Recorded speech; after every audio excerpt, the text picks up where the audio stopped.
dahil po sa impeachment complaint laban po kay President Bongbong Marcos. So ito si Yussi Claire Castro, mga kaidol, parang ngayon lang pinanganak. Hindi ba niya alam na wala pa ang filing of impeachment laban kay President Bongbong Marcos? Bumagsak na po ang ating ekonomiya. So just imagine, mga kaidol, magkano na ba yung dollar ngayon laban sa piso? Kung hindi ko nagkamali, mga kaidol, nung nakaraang araw, 59 yata.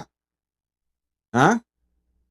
So grabe na ang pagbagsak sa ating ekonomiya dahil wala tayong mga investor na pumapasok sa ating bansa.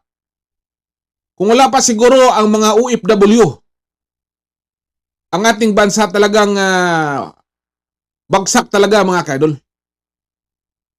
So walang mga investor na pumapasok sa ating bansa dahil po sa talamak na korupsyon. So ang problema ng ating bansa, mga kaidol, hindi sa impeachment complaint, kundi nasa ating presidente, mga kaidol. Kung paano niya dinala, paano siya nag-drive sa ating bansa, mga kaidol.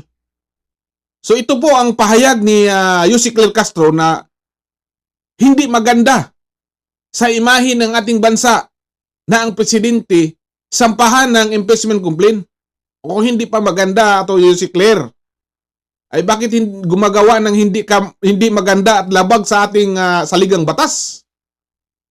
Kaya nga ang hinaing ng taong bayan, yun na ang kanilang ginagawa dahil klaro at malinaw pa sa sikat ng araw ang mga ginagawa nasa poder ng ating gobyerno, lalo na po dyan sa Malacanang. Limpak na pira, mga kaidol. So dapat lang na sampahan siyang impeachment complaint at harapin niya. Huwag siyang magtago. Kung si Vice President Sara ang sampahan ng impeachment complaint, tuwang-tuwa to si Yussi Claire. Pero kung ngayon na sinampahan ng impeachment complaint, ang kanilang amo, iyak ng iyak si Ate Claire, mga kaidol.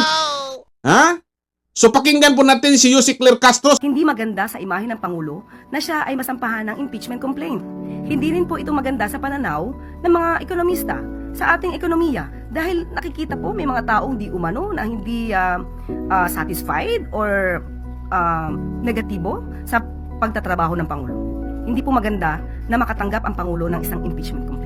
Yung impeachment complaint ay masama po sa ekonomiya ng Pilipinas. Masama sa ekonomiya ng Pilipinas ay si BBM at ang kanilang pagkukurap.